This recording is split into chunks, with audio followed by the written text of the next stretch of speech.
சீர் குடுக்கணுன்றதுக்காகவே பெண் குழந்தைய பெத்துக்க மாட்டாங்க. பெத்துக்கிட்டா கள்ளிப்பால் இல்ல போட்டு புதைச்சிருவோம். ஆனா, இப்போ அது அப்படியே வேற மாரி வந்திருக்கு. பெண் குழந்தைக்கு பாதுகாப்பு இல்ல.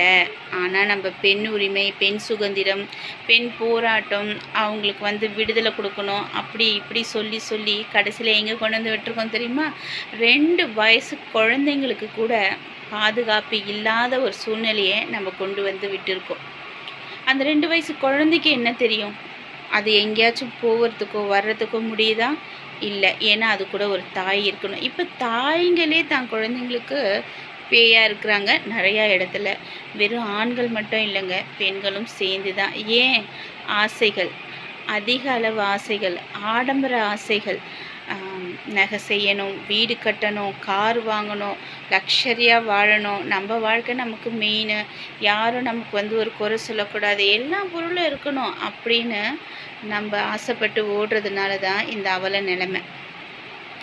என்ன நம்ம சம்பாதிச்சாலும், என்ன நம்ம ஆடம்பரமாக வாழ்ந்தாலும், என்ன சொகுசு வாழ்க்கை வாழ்ந்தாலும் கடைசியில் போக போகிறது மண்ணுக்குள்ளே தான். எதையும் எடுத்துகிட்டு போகிறதும் கிடையாது. எந்த ஒரு ஆசையும் உங்களோட வரப்போகிறதும் கிடையாது. பிஞ்சு குழந்தைங்க இதுக்காக குரல் கொடுக்க யாருமே முன் வரலைங்க. ஒராச்சும் ஒரு இடத்துல இந்த மாதிரி ப்ராப்ளம் இருந்தால் ஜஸ்ட் லைக் தட் அவ்வளோதான் அப்படின்னு சொல்லிட்டு போயிடுறோம். ஆனால் நம்ம வீட்டு குழந்தைங்கள பாதுகாக்க வேண்டியது நம்ம தாங்க. ஸோ கண்டிப்பாக இப்போ குழந்தைங்களாம் ரொம்ப ப்ரில்லியண்ட்டாக இருக்காங்க. எல்லா குழந்தைங்களும் ஆண் குழந்தையாக இருக்கட்டும், பெண் குழந்தையாக இருக்கட்டும், ஃபோன் நல்லாவே யூஸ் பண்ணுறாங்க. ஃபோனால் தான் எல்லா பிரச்சனையுமே தோணுது, எல்லாமே உருவாகுது.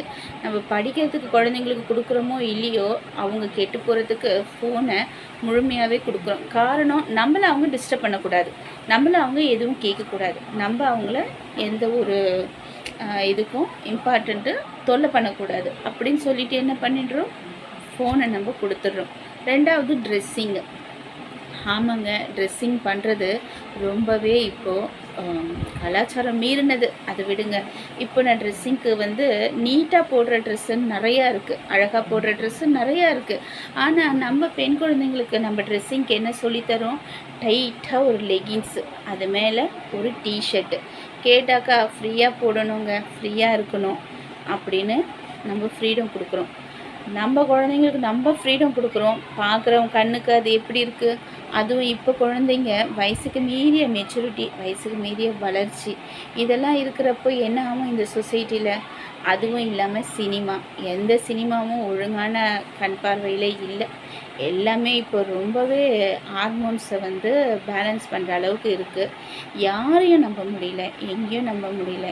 இப்போ பெண் குழந்தைங்களுக்கு உயிரோட வாழுங்களா வாழாதுங்கன்னே தெரிய மாட்டேங்குதுங்க.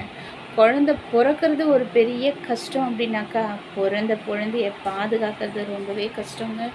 இது எல்லாமே நம்ம மாற்றணும். நம்ம கையில் தான் இருக்குது.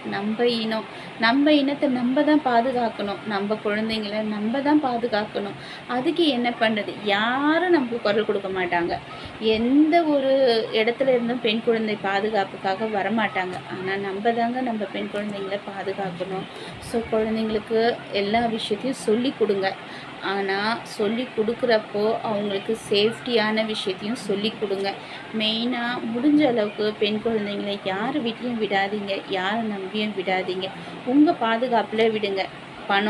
பணம் வாழ்க்கைக்கு கண்டிப்பாக வேணும் தாங்க, நான் இல்லைன்னு சொல்லலை. ஆனால் பணம் சம்பாதிக்கிறது யார் பார்த்தா குழந்தைங்களுக்காக தான். சம்பாதிச்சு அந்த குழந்தைங்க இல்லை அப்படின்னாக்கா நம்ம சம்பாதிக்கிறதே வேஸ்ட் இல்லையா? ஸோ அதையும் யோசிச்சுக்கோங்க. ஸோ எல்லா குழந்தைங்களுக்குமே இந்த ஃபோன் நம்பரை கண்டிப்பாக சொல்லி கொடுங்க. 1098. இது எல்லாருக்கும் தெரிஞ்சிருக்கும் தான்.